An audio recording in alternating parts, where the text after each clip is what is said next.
If we shrink the Earth's population to a village of 100 people, 60 of them will be from the Asia Pacific, but they will all be very different from each other. Culturally, economically and technologically, there is much diversity and disparity in this vast region. There are more poor people in Asia than in all other regions combined. At the same time, some Asian countries now have the most advanced economies in the world. Their prosperity is partly due to how they have developed or adopted information and communication technologies, or ICTs. How can the developing countries of Asia use ICTs to generate wealth, create more jobs and improve living conditions of all people? This is the question that the Pan-Asia Networking Programme has been addressing for over a decade through action research. Pan-Asia is an initiative of the International Development Research Centre, IDRC, of Canada. Pan-Asia believes that when properly applied, ICTs can help people lead better lives.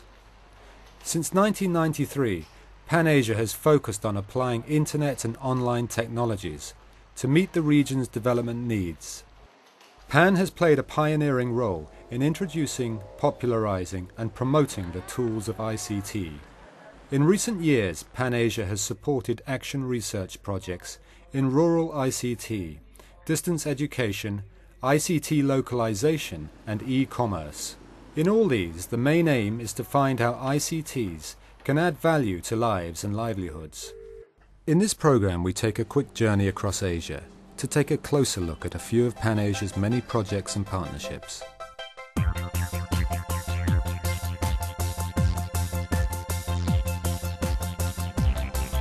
Our journey begins in the Himalayan kingdom of Bhutan, nestled high in the mountains between China and India.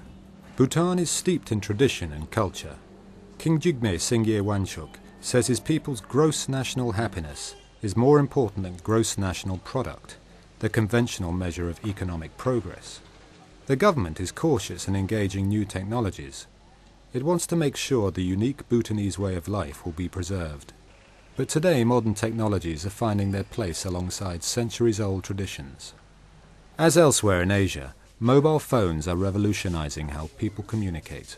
Bhutan was one of the last Asian countries to connect to the internet. In June 1999, the kingdom's first internet service provider was started, partly with support from Pan-Asia. It was called DrukNet. Today, internet cafes flourish in the capital Thimphu, as well as in far-off towns. This is the nerve centre that connects Bhutan's growing number of internet users to the global internet. From here, the country is connected to the world. The plan of the project was to have an intranet in the country and with the email access outside Bhutan. And as we were implementing this project, early 1999, the royal government of Bhutan decided to go full-fledged internet. So that is why the basic infrastructure was set. Was set in the country, and we were given 3 months to complete the project. Since we had done the basic work during the intranet project, it was quite easy for us to carry forward and start the internet services. In just a few years, thousands of Bhutanese people have become regular users of internet. The major use of internet today is the email services. Email has picked up very well. It's been used by all walks of life, be it in private, for home user, be it a student, be it a travel agent, be it government offices. Email is one of the major services that are being used. DrukNet is offered by the government-owned Bhutan Telecom. The full potential of the internet has still not been realized in the country, I think. We, of course, use the email a lot, and most of the times we now wonder how we managed without the email facilities that we have now. There is certainly room for growth for a rugged mountainous country like Bhutan, where some areas are very isolated. Good communications can make a big difference.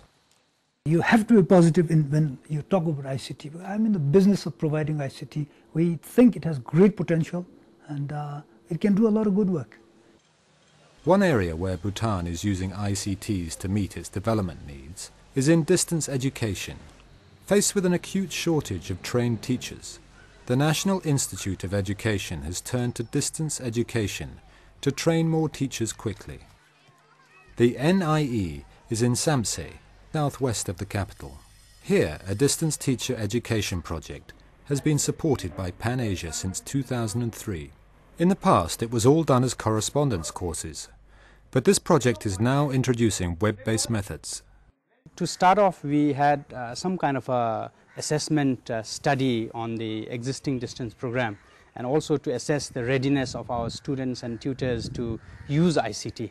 So we did a study on that, and based on that study, we actually it confirmed the fact that we do lack a lot on providing student support services once they complete the residential school and go to their schools. The other thing that we found out was from the surveys and interviews that we conducted, students were quite keen on using ICT as a means of learning support, and all of them actually felt that it's a good idea to try and introduce ICT to enhance learning support. At the NIE, the tutor posts assignments on a learning management system called Moodle. Trainee teachers access these at regional study centres or at home. If they have any queries, these can be answered quickly online. It now takes only 2 days to complete an assignment. Earlier, it used to take up to 2 weeks. Kwanzeng Gyalchen is a lecturer who regularly uses Moodle.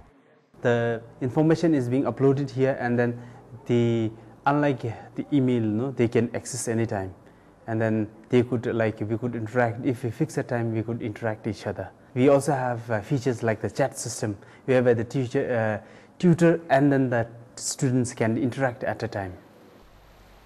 One remaining challenge is that many students live in remote areas where internet access is difficult. Often students make a 2-day journey to a nearby town with an internet cafe where they spend 2 to 3 hours to download basic information and documents. The slow connection often discourages students from actively using all of Moodle's features.